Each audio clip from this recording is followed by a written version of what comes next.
Voyager en famille, c'est souvent une expérience incroyable. On découvre de nouveaux endroits ensemble, on partage des moments forts et ce sont des souvenirs qui restent. Par contre, ça reste un vrai défi à organiser. Les rythmes sont différents, il faut penser aux enfants, aux parents, au trajet et ça peut vite devenir un casse-tête. Dans cette vidéo Gomia Voyage, je vais vous présenter 5 erreurs fréquentes que font beaucoup de familles en voyage et surtout comment les éviter pour transformer votre séjour en vraie réussite. L'objectif n'est pas de faire un voyage parfait sur le papier, mais un voyage qui reste agréable et fluide pour tout le monde.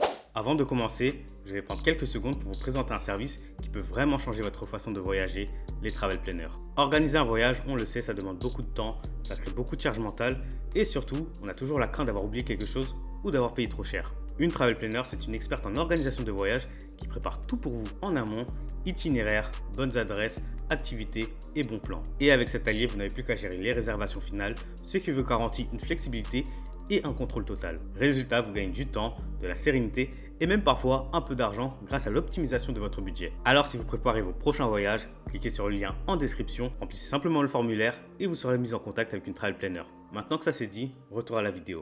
L'une des erreurs les plus fréquentes, c'est de vouloir tout faire, tout voir, mais dans un laps de temps beaucoup trop court. Quand on voyage seul ou en couple, on peut enchaîner les visites, marcher toute la journée et se dire qu'on se reposera plus tard. Mais en famille, ce rythme ne fonctionne pas. Un programme trop chargé finit par épuiser tout le monde. Les enfants traînent des pieds, les parents s'énervent parce qu'ils sentent que ça n'avance pas, et au final, personne n'est content de cette situation. À force de vouloir cocher un maximum de cases, on perd ce qui fait la valeur d'un voyage en famille, le plaisir de partager des beaux moments ensemble. La solution à ce problème, elle est toute simple, c'est de ralentir. Au lieu de traverser 3 villes en une semaine, concentrez-vous sur une seule région, alternez visites et temps libre, une matinée pour découvrir un site naturel, puis un après-midi tranquille à la plage, au parc ou à la piscine. Ce sont souvent ces pauses simples qui marquent les enfants et qui permettent aux parents de respirer. Et au final, voyager en famille, c'est pas vraiment voir un maximum de choses, c'est de trouver un rythme qui rend tout le monde heureux. Une autre erreur fréquente, c'est de préparer un voyage sans assez prendre en compte l'âge des enfants. On se dit souvent qu'on verra sur place, que ça passera, mais la réalité est bien souvent différente. Un bébé, un enfant de 6 ans, un ado de 15 ans n'ont pas du tout les mêmes besoins ni les mêmes envies. Bon, après c'est vrai que le bébé ne demandera rien concrètement, mais il faut l'emmener avec soi et combler ses besoins. Par exemple, avec un tout petit, les longs trajets deviennent vite compliqués, une journée entière en voiture ou une visite de musée de 3 heures peut tourner à la crise de larmes. A l'inverse, un adolescent risque de s'ennuyer rapidement si tout le séjour se résume à des plages tranquilles ou à des visites trop répétitives. Adapter son voyage, c'est donc trouver un équilibre, prévoir des activités pensées pour les enfants, mais aussi des moments qui plaisent aux parents. Ça peut être une balade en bateau, une visite interactive, une pause dans un parc animalier ou simplement un après-midi libre pour jouer ou se détendre. Quand chacun trouve son compte, l'ambiance change complètement. Les enfants sont plus coopératifs, les parents profitent davantage et le voyage prend une toute autre dimension. La troisième erreur, c'est de sous-estimer la logistique. Quand on voyage seul ou à deux, on peut facilement improviser, chercher un hôtel à la dernière minute, sauter dans un bus un peu au hasard ou se dire qu'on mangera sur le pouce. En soi, on pourrait même se dire que ça fait partie de l'aventure, mais quand même, avec des enfants, chaque imprévu, ça peut se transformer en source de tension, et ça, je peux vous le confirmer. Un logement mal situé peut ajouter une heure de trajet chaque jour, un vol mal choisi peut coïncider avec l'heure de sieste et créer une galère dès l'arrivée, et un restaurant complet peut tourner au casse-tête quand les enfants ont faim. Tout ça peut sembler être des détails, mais en famille, ce sont précisément ces détails qui font la différence entre des vacances agréables et des journées épuisantes. La solution, c'est d'anticiper un minimum. Choisir un hébergement bien placé, prévoir des temps de pause lors des trajets. Garder toujours de quoi occuper ou nourrir les enfants en cas d'attente, cela ne veut pas dire tout planifier à la minute, mais simplement limiter les imprévus les plus fatigants. Et si vous voulez éviter de tomber dans ce genre de galère, sachez que dans la description, vous trouverez un lien vers un formulaire. En quelques clics, vous pouvez être mis en relation avec une travel planner partenaire de Gomia Voyage qui vous aidera à organiser un voyage adapté à votre famille. C'est exactement le type de solution qui permet de voyager plus sereinement. La quatrième erreur n'est pas de ne pas penser au budget, mais de mal le calibrer.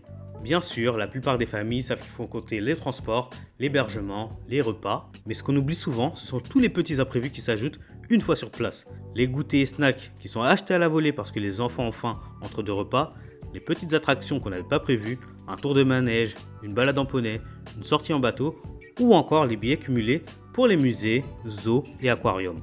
Et au final, quand on additionne tout ça, ça fait une sacrée note qui n'était pas prévue dans le budget initial. Ici, la solution elle est simple, c'est de prévoir une marge pour ces extras. Donc prévoir un petit budget imprévu, penser aux petites fins lorsqu'on fait les courses dans le supermarché local, et sans oublier de hiérarchiser ce qui compte vraiment pour limiter un maximum les dépenses inutiles. Tout cela permet de garder une vraie liberté sur place, sans avoir la pression de dire non à chaque envie, et surtout d'éviter la mauvaise surprise en fin de séjour. La dernière erreur, c'est peut-être la plus simple, mais aussi la plus importante. Le fait d'oublier que ce sont justement des vacances. Malheureusement, beaucoup de familles tombent dans le piège de transformer leurs vacances en une suite de contraintes. Lever les enfants tôt, courir pour arriver à l'heure à la visite, remplir les journées comme si c'était un planning de travail, et au final, tout le monde finit fatigué, parfois même tendu. Comme on l'a dit en amont, voyager en famille, c'est pas cocher une liste de monuments ou d'activités, c'est de créer des souvenirs ensemble. Et parfois, les plus beaux moments ne sont pas ceux qu'on avait planifiés. Une après-midi passée à jouer sur une plage presque vide, une soirée pizza improvisée à l'hôtel, une balade sans but précis dans une ruelle où les enfants rient et courent. En fin de compte, se rappeler que ce sont des vacances, c'est lâcher prise. Ça veut dire parfois annuler une visite et privilégier le repos, prendre du temps pour savourer un repas en famille ou tout simplement profiter du moment présent. Ce n'est pas perdre du temps, c'est souvent ce qui transforme un voyage en une vraie expérience partagée. Et si on y réfléchit bien, voyager en famille ce n'est pas simple, mais c'est des moments qui restent gravés. Les erreurs les plus fréquentes, on vient de les voir, vouloir trop en faire, ne pas adapter le voyage à l'âge des enfants, sous-estimer la logistique, mal gérer le budget au quotidien, et surtout, oublier qu'avant tout, ce sont des vacances. Et la bonne nouvelle, c'est que toutes ces erreurs peuvent être évitées. Et si vous voulez un coup de main dans l'organisation de vos futurs voyages en famille, solo ou avec votre partenaire, n'oubliez pas le lien dans la description. Vous serez mis en contact avec une travel planner partenaire à Gomia Voyage. C'est une experte passionnée par l'organisation de voyages. Elle vous aidera à organiser un séjour adapté à votre famille, à votre couple ou à vous-même en respectant votre budget, en vous proposant des options transparentes et surtout en vous évitant le stress de tout préparer seul. Alors dites-moi dans les commentaires quelle est la plus grande difficulté que vous avez rencontrée en voyage avec vos enfants. N'hésitez pas à partager votre expérience et vos conseils, ça aidera certainement d'autres familles. Et pour d'autres vidéos de ce genre et inspiration voyage, pensez à vous abonner, likez également.